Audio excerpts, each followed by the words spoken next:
Falando aqui da scanf, eu já, mais do que introduzi, né, eu já tinha falado do tamanho deles, aqui eu mais do que introduzi os apontadores, então vamos fazer o serviço direito e introduzir oficialmente o que são os apontadores.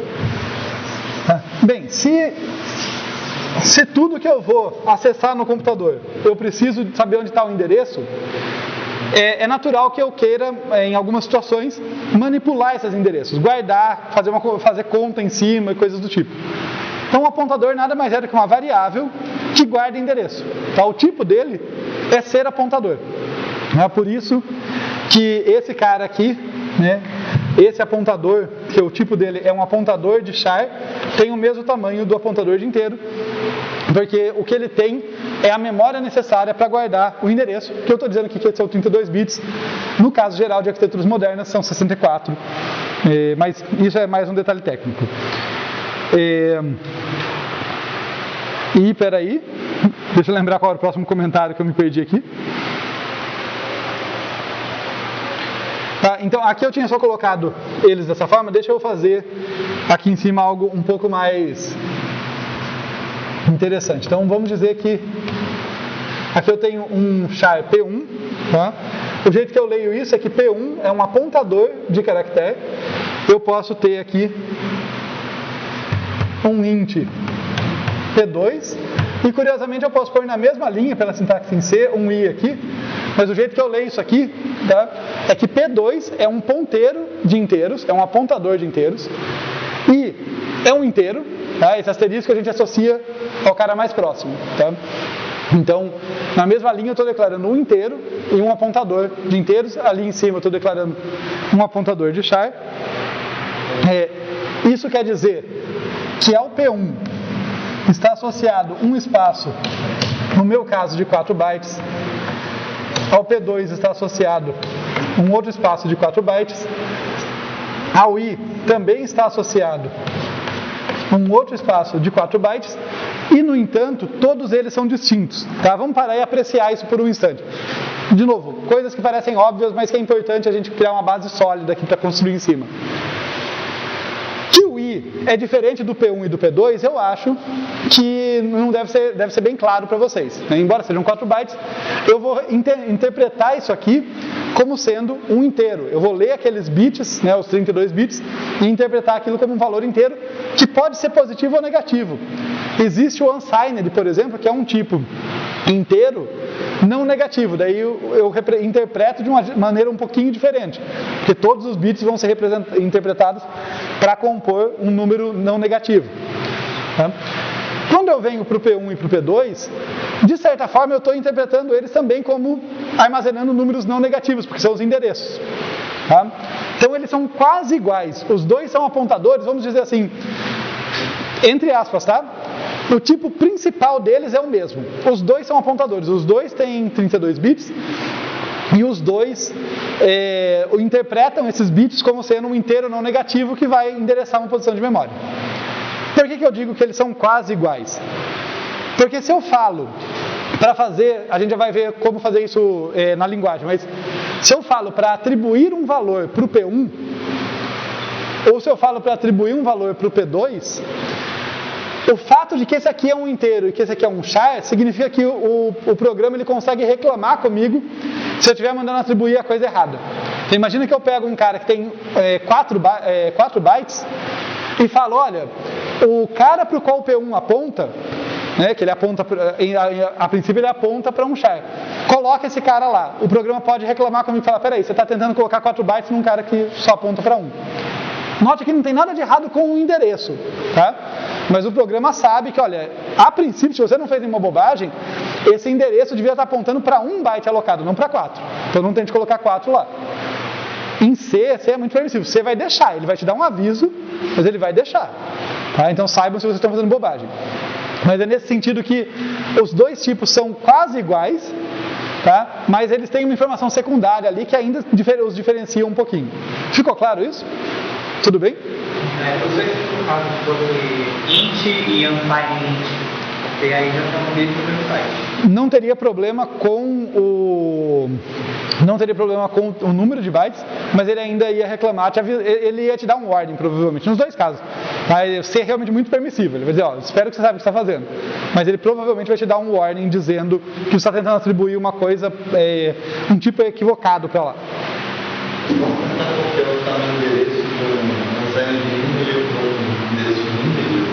Ele vai diferente depois? Calma, faz a pergunta de novo, perdão. Se eu copiar o no endereço de um unsigned para um int normal, ele lê diferente? Ótima pergunta. Não sei te responder. Desculpa, mas eu vou me justificar, pelo menos. Né? É o seguinte, especificamente essa variação entre unsigned e int, até entre int e float, C tem uma camada ali de intermediação. Exemplo, se você tiver em C, faça esse teste, assim, ó. Se você tiver em C e você falar para ele, olha, eu tenho I, que é um inteiro, ele vale 2. Eu tenho F, que é um float, e ele vale 3. E daí eu falo para ele isso aqui. F recebe F vezes I. Se ele fosse extremamente pedante, e C é bem pedante, mas se ele fosse extremamente pedante, ele ia te dizer que você está tentando multiplicar um float, que tem um tipo de representação, porque usa mantice expoente, por um inteiro, e ia dar bobagem. Eu não sei nesse caso nem se ele te dá um warning. Porque é uma coisa, e ele não faz bobagem. O que ele faz é que ele olha e fala, tá bom, como um dos componentes da multiplicação é do tipo float, ele tem uma hierarquia de tipos ali. Tá? Então, estamos chegando no meu limite de conhecimento de como C funciona por baixo. Tá? Mas ele faz uma conversão automática. Então ele faz essa multiplicação corretamente. O resultado é um float, porque ele converte um inteiro para float automático. Acho que a volta não é automática. Então, se eu tiver uma operação em que um dos operandos é um número real, entre aspas, lá, um float, um double, e o outro é um inteiro, ele não faz bobagem e não interpreta o inteiro de modo equivocado também. Ele converte para o que seria o equivalente no float, não ia ser um 2 em ponto flutuante, e multiplica. Fez sentido? Porque eu acho que ele faz a mesma coisa com int unsigned. Tá? Eu acho que nos ponteiros ele vai te podemos testar depois, mas eu acho que ele vai te avisar que você está apontando para coisa equivocada. O que eu sei que ele não dá erro é na hora, ou pelo menos tem quase certeza que ele não dá erro, é na hora das operações, sabe? Ele tem uma hierarquia lá, ele sabe falar, ok, tem um inteiro de um lado, um unsigned do outro, tá, então interpreta os dois como inteiro, né, tipo, converte, não faz, e faz a operação. Claro que pode dar erro na conversão, né? Eu posso perder informação, coisa assim. Perdão. Fala de novo, desculpa. A diferença entre o P1 e o P2? Então, vamos falar do que eles são iguais para eu destacar o que são diferentes. Os dois têm o mesmo tamanho e os dois interpretam o valor que está lá dentro, naqueles 4 bytes, naqueles 32 bits, da mesma forma. Os dois estão endereçando 1 byte da memória. Só que o P1, ele espera que o que está do outro lado, né, quando você... perceba que eu falei, os dois estão endereçando 1 byte da memória, porque o endereço é dos bytes. Então, se o P1 tiver aqui um valor 42, né, estou com 42 aqui fixo, o P2 também tem o valor 42. Entre aspas, porque né, linguagens não tem expectativa, mas só para a gente entender, o que o P1 espera encontrar lá na posição 42... Minha lousa está ficando horrível, né? Deixa eu apagar isso aqui. O que o P1 espera encontrar na posição 42 da memória é 1 byte alocado. Tá? O P2 também aponta para o 42. Só que como ele é um apontador de inteiro, ele espera que a partir do 42 tem 4 bytes. Tá? Só que veja, os dois são endereços e essa expectativa é só porque como eles têm um tipo, eles supõem que, olha, a partir daquele byte que eu estou, vai ter o tamanho do meu tipo inteiro lá, para se me mandarem atribuir, eu consigo colocar lá dentro. Tá? Fez sentido? A diferença? Não. Aí que é essa a diferença que tem que entender. Não faz nenhum sentido o ponteiro de char ser 1 byte, porque o tamanho do ponteiro não tem nada a ver com quem ele aponta. Deixa eu colocar de outra forma, vamos tentar e ver onde quebra. Se um ponteiro de char tivesse 1 byte, quantos endereços diferentes eu represento com 1 byte? 1 byte são 8 bits, 256. Eu só conseguiria endereçar 256 posições diferentes da memória. Não é por aí. O tamanho do ponteiro tem a ver com quantas posições diferentes eu endereço na minha memória. Basicamente com o tamanho da memória que está disponível para eu brincar lá com ela. Quem está na ponta é que pode mudar de tamanho. Por isso essa dicotomia. Por isso que eu falei que assim, o tipo deles é praticamente o mesmo. Vamos dizer, o subtipo muda. Né? Esse cara espera que tenha 1 byte alocado naquela posição. Esse cara espera que tenha 4 bytes. Se fosse um tipo mais complexo, um struct, por exemplo, desse tipo, ele esperaria que tivesse 8 bytes. Todos eles vão endereçar o primeiro byte da sua variável. Tá? O endereço é sempre a partir do primeiro. Pode ser uma variável super simples, super complexa. Ela vai ser a partir do primeiro. Mas qual o tamanho daquele bloco de memória, onde vai estar a minha variável, depende do tamanho que eu acredito que a variável tem. Se eu acredito que a variável que eu aponto é um char, vai ter um tamanho 1. Se eu acredito que é um inteiro, vai ter tamanho 4. Se eu acredito que é uma estrutura toda complexa, vai ter um tamanho maior. Tem sentido?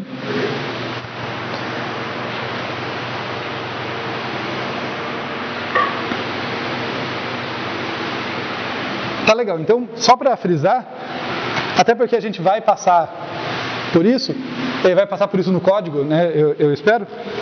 Deixa eu ver. Eu estava por aqui, né? Então, eu acho que eu vou voltar para aquele pedacinho da lousa, porque eu já tinha falado, por exemplo, aqui, olha, se eu quero saber o endereço do i, ele é 43, né?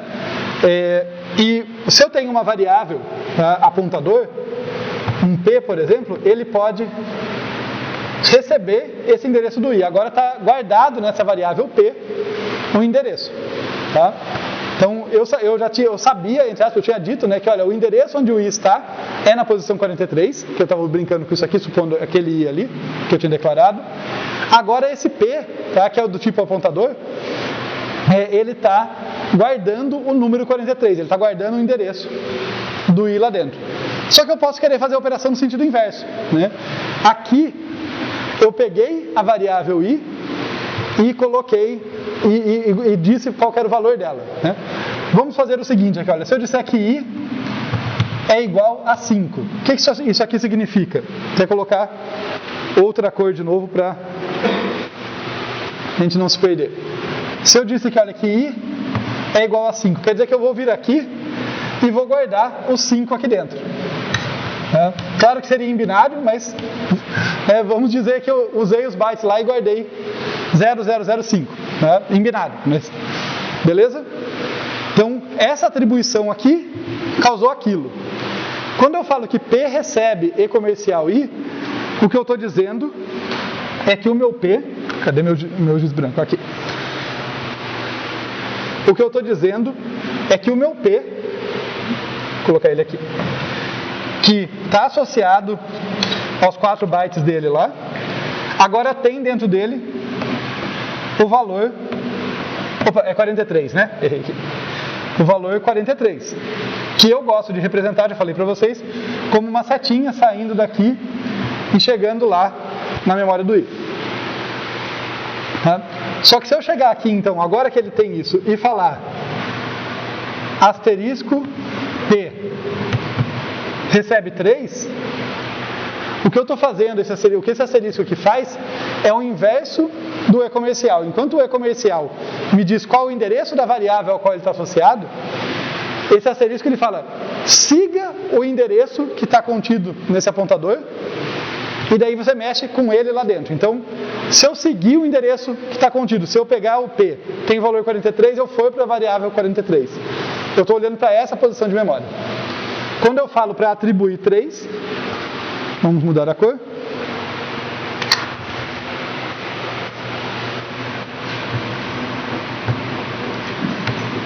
O que eu estou falando é para vir aqui e substituir o valor que tinha por 3. Tudo bem? Então o E comercial, dado uma variável, ele me diz qual é o endereço dela. O asterisco, dado um apontador, ele vai e me devolve o conteúdo dela. No caso, Aqui, como estava à esquerda da atribuição, me permitiu atribuir naquele conteúdo. Se eu mandasse ele imprimir, né, ele imprimiria o que estava lá previamente. Tudo bem, gente? Pode falar. A gente consegue atribuir para os conteúdos a memória, por exemplo, quando esse P recebe o endereço de I. Se a gente soubesse o endereço de I, que fica 43, a gente poderia simplesmente colocar P recebe 43? Espera aí, deixa eu pensar um instante. A princípio a resposta é sim, mas deixa eu ver do jeito que você falou se dá para fazer.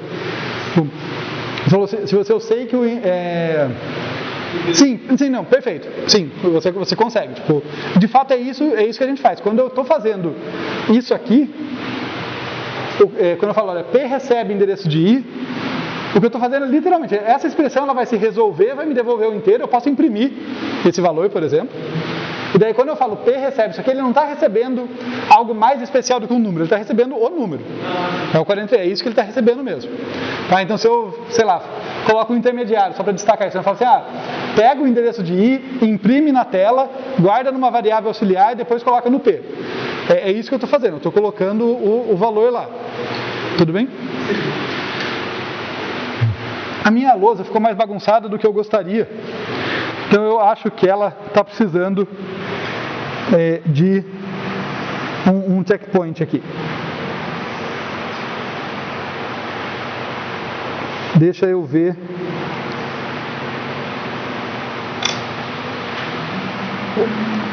Ok.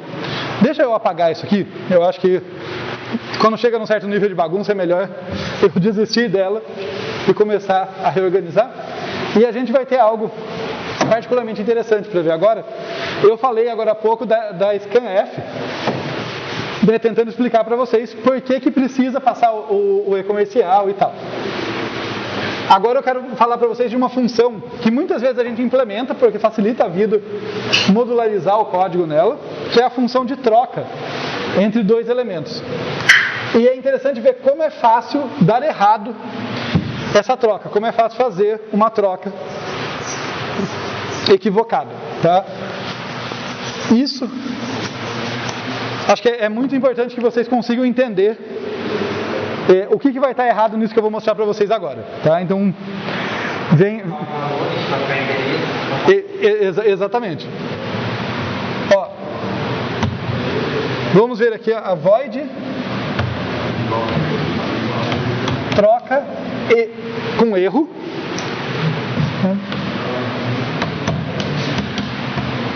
Que recebe int i e int j.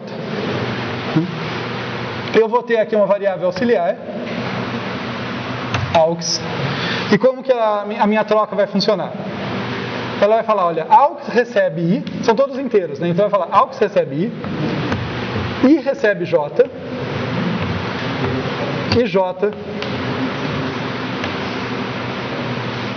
recebe aux. Essa troca não funciona. Está fazendo essa função, são variáveis temporárias. Exatamente. E é isso que eu quero que fique claro para vocês. Não só que ela não funciona, mas por que ela não funciona, por que tudo que a gente faz nela é jogado fora.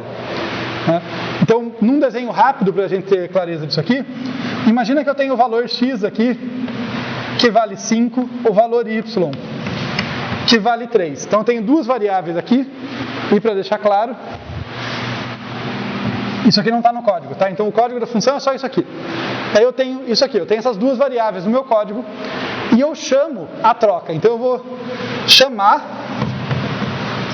a troca com erro, passando para ele, né, no lugar do i e do j, x e y. O que significa isso quando eu falo troca com erro passando x e y? Isso aqui significa que no espaço da função, deixa eu colocar esse espacinho aqui, tá? Então eu invoquei essa função, ela vai criar um espaço de memória dela. Nesse espaço da função, ela tem o parâmetro i, e o parâmetro i, tá, ele tem um espaço local de memória. Ele vale o que quer que o x valesse. Quando eu coloco o x aqui, eu não estou dizendo que o x vai estar lá dentro, estou dizendo que o valor do x vai ser passado. Então, o x valia 5 o I vai valer 5. O J tem o seu espaço de memória lá dentro da função também. O J vai receber o que quer que o Y valesse. Qual que era o conteúdo do Y? 3. Então o J vai receber 3. E daí eu tenho o AUX. E vamos seguir o que a minha função está fazendo. O que minha função fala para eu fazer? Bem, primeiro, AUX recebe I. Então o conteúdo de AUX passa a ser 5. Depois I recebe J. O conteúdo de I passa a ser 3. Por fim, J recebe AUX. O conteúdo de J passa a ser 5. E a função acaba. E o que acontece com toda essa memória? Vai embora. Em algum momento X e Y foram mudados? Tá? Então, eu acho que esse, fora a scanf que a gente já falou, esse é o segundo exemplo mais básico, né, porque scanf é muito importante. Esse é o segundo exemplo mais básico de por que apontador não é para fazer uma graça, não é para deixar código simples complicado. Ele é uma necessidade se a gente quiser fazer computação a sério, quiser fazer estruturas mais complexas e tal. Nenhuma simples troca eu consigo colocar dentro de uma função se eu não conseguir trabalhar com o apontador, porque eu não vou conseguir mexer nessas variáveis. Tá? Dentro da função, tudo que ela faz é mexer nos parâmetros dela, nas variáveis locais dela. Tá? Eu não consigo acessar esses caras, a princípio. Tá? Eu não consigo acessar, ou vamos dizer assim, eu não consigo acessar diretamente. Eu só consigo mexer ali dentro. Como que a gente faz para corrigir, então? Tá? Como que a gente faz a troca correta? Tá? Então, vamos fazer a troca correta agora. Né? Ao invés de receber o I e o J, a gente vai receber apontador para I e para J. Aí eu vou apagar ali para escrever direito. Senão vai ficar muito apertado. E aí eu tenho uma recomendação para vocês. Sempre que eu estou trabalhando com apontador de uma variável, eu coloco um P antes, para me lembrar, porque a gente esquece e a gente acaba usando a variável apontadora como se ela tivesse direto ao conteúdo. Tá? Então eu acho que é um macete simples, mas que ajuda. Então, tipo, eu vou ter aqui o int asterisco PI. Tá? E aqui o int asterisco PJ. Tá? O que isso significa? PI vai ser uma parte da memória lá dentro. Eu vou fazer um outro desenho desse, a gente vai ver o que mudou. Tá? Mas vai ser um cara da memória lá dentro do espaço da função. Só que o que ele guarda não é um inteiro, é o endereço de um inteiro. E ele vai apontar para mim, para o X lá fora, o outro vai apontar para o J. Tá? Então vamos fazer a mudança aqui. O AUX não vai receber o valor do I, ele vai receber o valor daquilo que o I aponta. Aquilo que o I aponta, que é asterisco PI, lembra que o E comercial eu passo o endereço, o asterisco ele segue um ponteiro até o destino dele. Aquilo que o I aponta vai receber o conteúdo daquilo que o J aponta, o asterisco PJ, e por fim, o asterisco PJ recebe o que ficou guardado no AUX. E essa função funciona, vamos ver no desenho aqui para ajudar a gente a entender bem claramente por que ela funciona. Então aqui nós temos a troca correta, e daí quem que eu passo para ela? E comercial de X, E comercial de Y, tá? Para que ela tenha chance de acessar esses caras de fato. Então não é o valor deles, é a posição de memória em que eles estão, é o endereço deles. Se aqui eu vou usar setinhas a partir de agora, tá? Mas se aqui fosse o endereço 38, aqui fosse o endereço 42, estaria passando aqui esses valores, tá? Para ele saber onde encontra suas variáveis, tá? É o número mesmo. Mas como eu disse, mais fácil pensar com seta. Então tá legal. O que essa função vai fazer? Tem o espaço dela aqui. Dentro do espaço dela eu tenho o PI. O que o PI vai ter lá dentro? O endereço do X, ou seja, ele vai apontar para essa região de memória. O que o PJ vai ter lá dentro? Né? Porque eu tenho o PJ que aponta, né, que tem um apontador de inteiro. O endereço do Y. Então esse cara vai apontar para o Y. O AUX é só o AUX mesmo. Então, vamos ler isso aqui, tá? Olhando para a figura. Se isso aqui é óbvio para vocês, me perdoem, tá? Não é para ser maçante, mas é que é importante, como eu falei, eu não quero que vocês decorem, tem que usar assim, entendeu? Eu quero que vocês saibam por que tem que usar. Então, vamos fazer o paralelo entre o código e o que está acontecendo ali, ou pelo menos uma representação gráfica do que está acontecendo. Quando eu falo aqui, AUX recebe asterisco PI, o que eu estou falando é, a expressão a gente resolve da direita para a esquerda, né? Primeiro eu resolvo isso aqui para depois atribuir. Então eu vou lá, eu pego o PI aqui, que ele tem um endereço, o asterisco me manda seguir esse apontador, né? Então vai no conteúdo. Vejam a importância do tipo secundário. Como eu sei que ele é do tipo apontador de inteiro, ele não vai pegar 1 byte ou 10 bytes, vai pegar 4 bytes e interpretar aquilo como inteiro.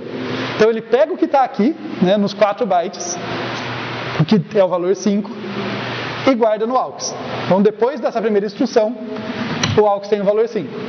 Claro?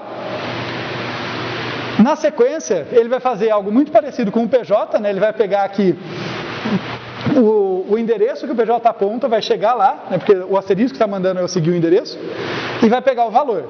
Pegou o valor 3.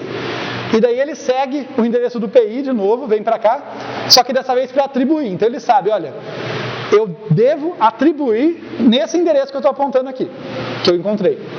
O que eu devo atribuir? O valor que eu já resolvi antes. Então o X troca de valor para 3. Tudo bem? E por fim, o AUX tem o valor 5, ele pega esse valor 5, ele resolve isso, segue o ponteiro do PJ mais uma vez, né, segue ali, vem para cá, nessa posição de memória, guarda o valor do AUX, que era 5 que ele tinha armazenado. Quando essa função morrer, e ela morre da mesma forma, ela também desaparece assim que acaba a execução dela, de fato, o X e o Y mudaram. Tá? Tudo bem? E isso é importante, tá, gente? É muito fácil fazer uma função de troca de modo equivocado. Tá? Acontece com mais frequência do que parece.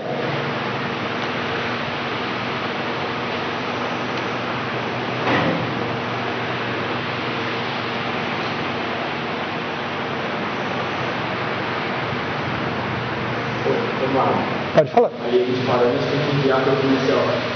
Perdão? Os parâmetros Os parâmetros com e-comercial. É comercial. É isso mesmo.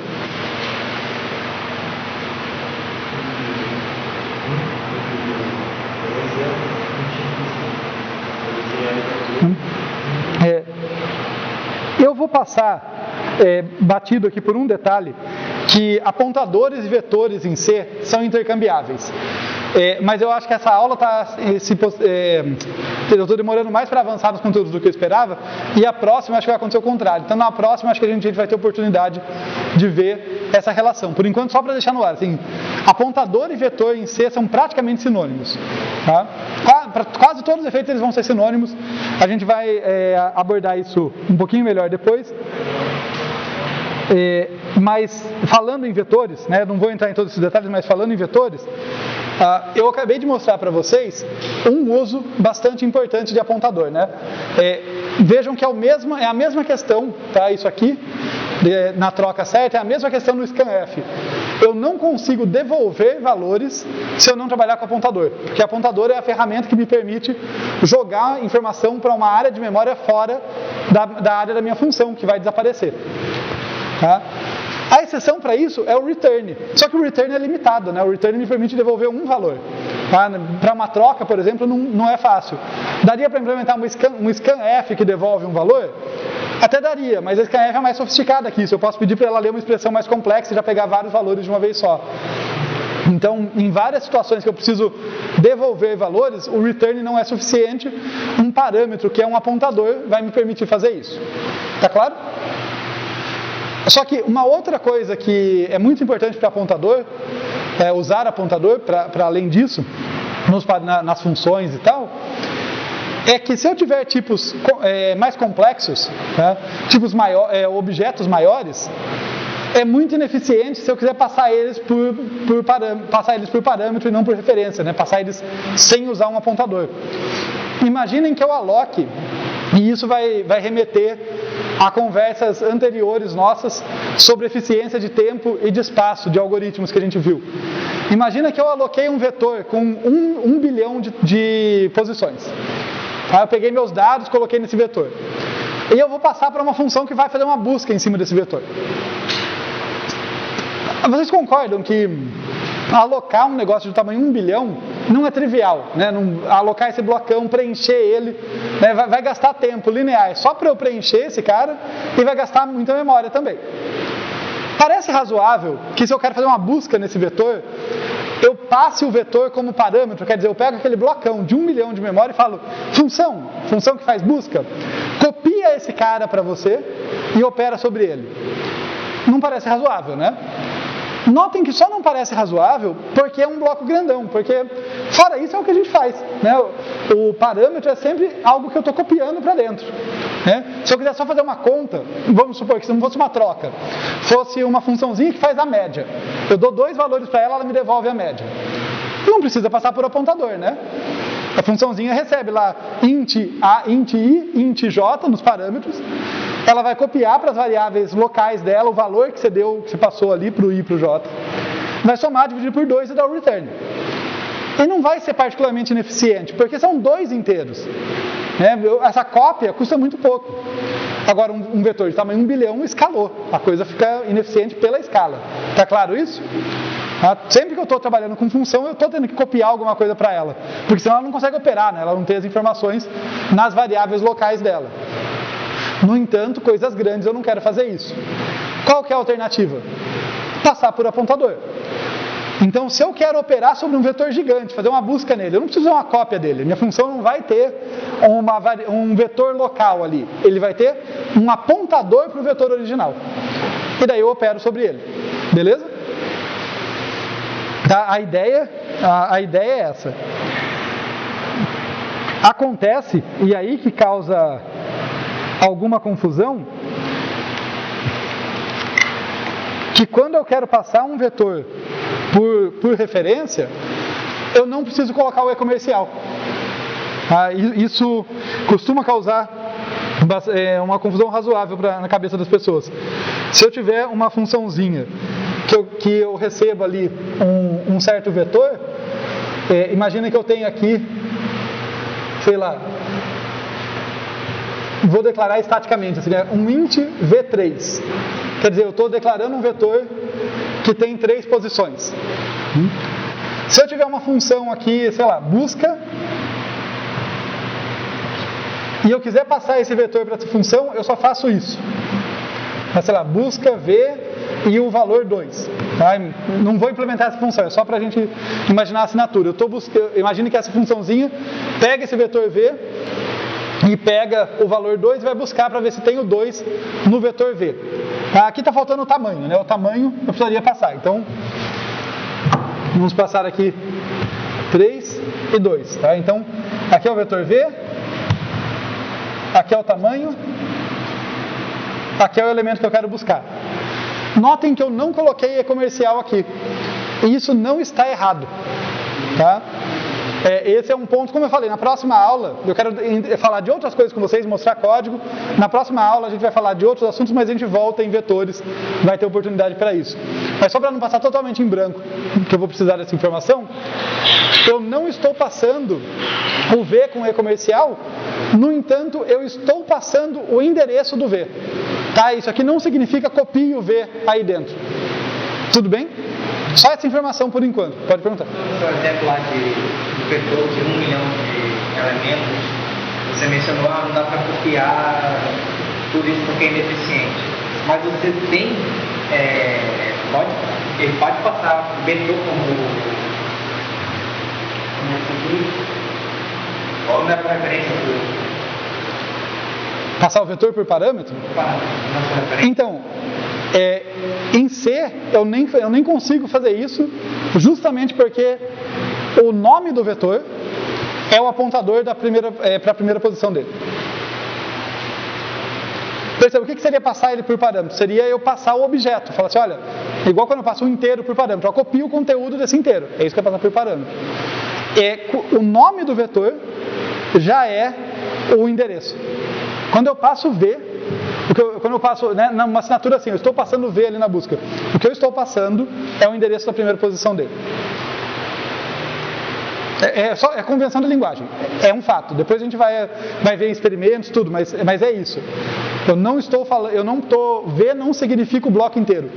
O nome V, ali, declarei o vetorzinho, né? Quando eu uso o V na linguagem, o que isso aqui significa é literalmente endereço da primeira posição do vetor, do primeiro byte do vetor. Pode perguntar. Eu não consigo passar o vetor por cópia. Desculpa? Eu não consigo passar o vetor por cópia. Exatamente, eu não consigo passar por. Eu uso a expressão passar por parâmetro ou por referência, que é um legado de linguagens antigas que usavam isso. Mas é a mesma coisa, passar por cópia, exatamente. Eu não consigo passar o vetor por cópia porque o próprio nome dele já é o endereço dele. Tem outra linguagem que é o Não sei dizer. Mas eu posso dizer o contrário. Olha, não quer dizer. O vetor em C já tem essa característica e isso já sai de graça, né? Você acaba passando ele por referência mesmo sem querer. Mas eu posso sim ter tipos complexos. Tá? Eu posso, usando estrutura e tal, que a gente vai chegar lá, eu posso ter um tipo grandão, que eu também não gostaria de passar ele por cópia, passar por parâmetro, mas se eu não tomar o cuidado de passar o endereço dele, eu vou fazer ele copiar inteiro. Tá? Aqui especificamente vetor em C é tratado como apontador, é intercambiável. Não é struct, é só um vetor de posições. Aí eu consigo passar por cópia? Boa pergunta. Eu acho que sim, se o vetor for alocado estaticamente. Porque daí, pelo que eu entendo, seria bom testar. Mas se o vetor for alocado dinamicamente, a gente vai falar disso na outra aula, o que teria dentro do struct é só um apontador, então daí não. Mas se ele for alocado estaticamente, eu acho que ele de fato está na área de memória do struct. E daí o struct vai inteiro. Então daí eu acho que sim. Mas eu teria que testar para ver o que acontece. Nunca fiz isso.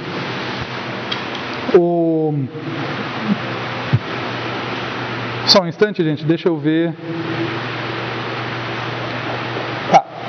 Eu realmente não quero que falte tempo para mostrar os códigos para vocês, por isso que essa parte do vetor eu estou passando mais por cima, tá? Me perdoem, mas eu vou tentar me redimir na próxima aula. Deixa eu chamar a atenção. Por que eu quis passar, né? Eu passei por cima, mas eu falei de vetor. Porque um lugar em que a gente passa as coisas como vetor e que eu acho que é legal vocês aprenderem é na própria função main, tá? Muitas vezes a gente usa a função main em C assim, mas ela tem alguns parâmetros padrões que permitem ler coisas direto da linha de comando. E isso facilita quando vocês estão implementando, fazendo testes. Tá? Então, eu vou colocar aqui uma assinatura padrão da main, que tem um inteiro, tá? Que a gente costuma chamar de argc por padrão, que seria o contador de argumentos, tá? O counting de argumentos. E um vetor de strings, um vetor de vetores aqui, que a gente costuma chamar de argv.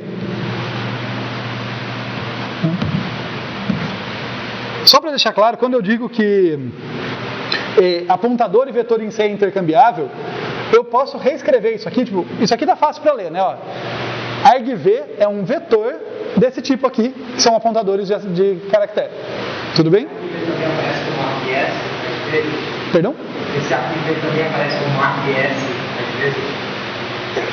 Esse nome não é mais uma convenção, tá? O nome que você colocar aqui vai funcionar para ler. Então é possível que sim. O que eu costumo conhecer é a argv, mas é perfeitamente possível uma referência às strings, é perfeitamente possível que apareça assim. O que eu quero dizer é, se na sua função você mudar esse nome para args, não deixa de funcionar. Tudo bem? O que eu ia falar aqui da sintaxe é que se eu chegar aqui e falar isso aqui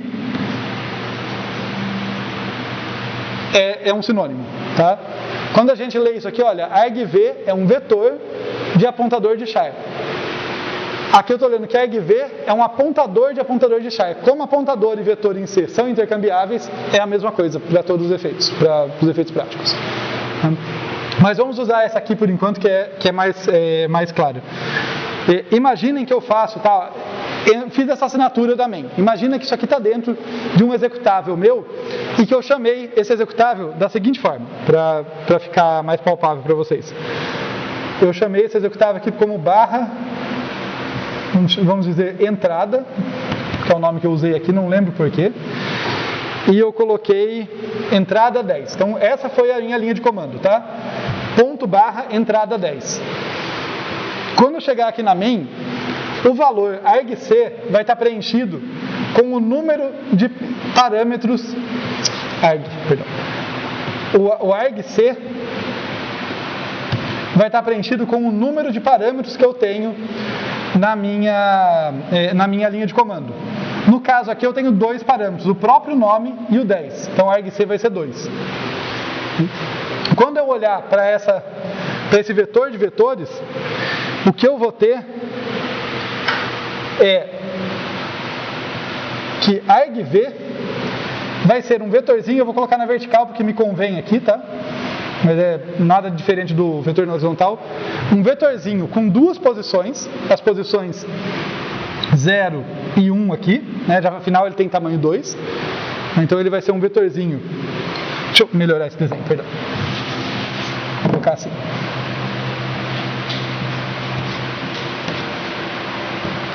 Zero e 1, esse é o meu argv. E o que tem em cada posição dele? Vamos ver aqui, ó.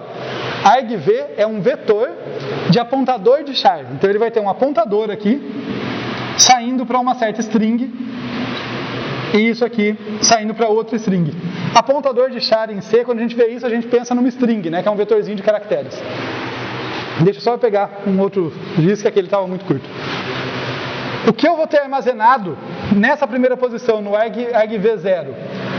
A primeira string aqui eu vou ter armazenado ponto barra entrada, tá? Com um caractere por posição, terminando com o barra 0 aqui, que é o padrão de fim de string.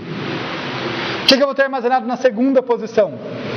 Eu vou ter o 10, não como um inteiro, como uma string, tá? Se eu quiser usar ele, eu converto.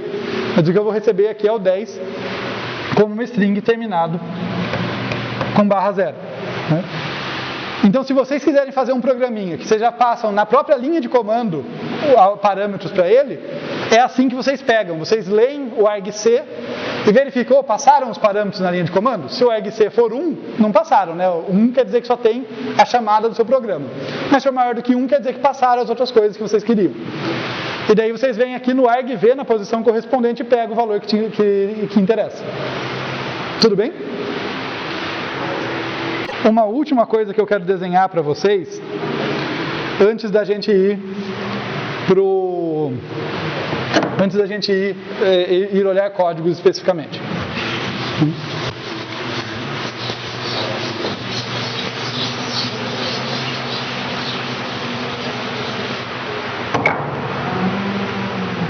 Se eu tiver aqui,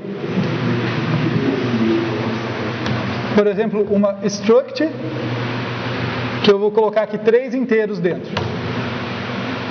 Int dia, int mês, int ano, quer dizer, tem 3 campos que são inteiros ali. E eu escrevi aqui no final referente a aniversário, né? Escrever aniv aqui, referente a aniversário. O que isso significa na memória do computador? Vai remeter a sua pergunta lá no início, daí a gente vai olhar no código o que acontece.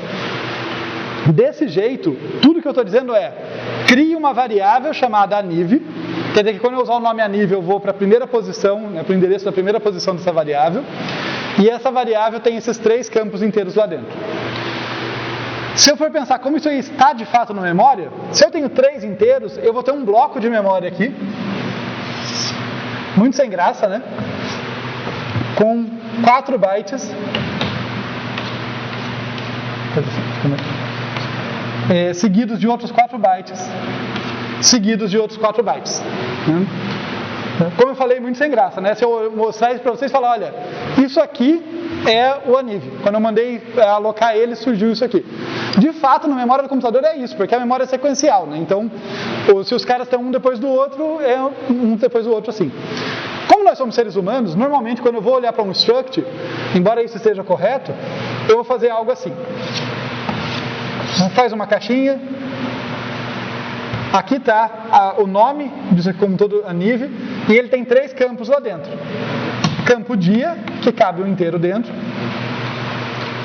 campo mês, que cabe outro inteiro, e campo ano, que cabe um outro inteiro. Vejam, na memória do computador,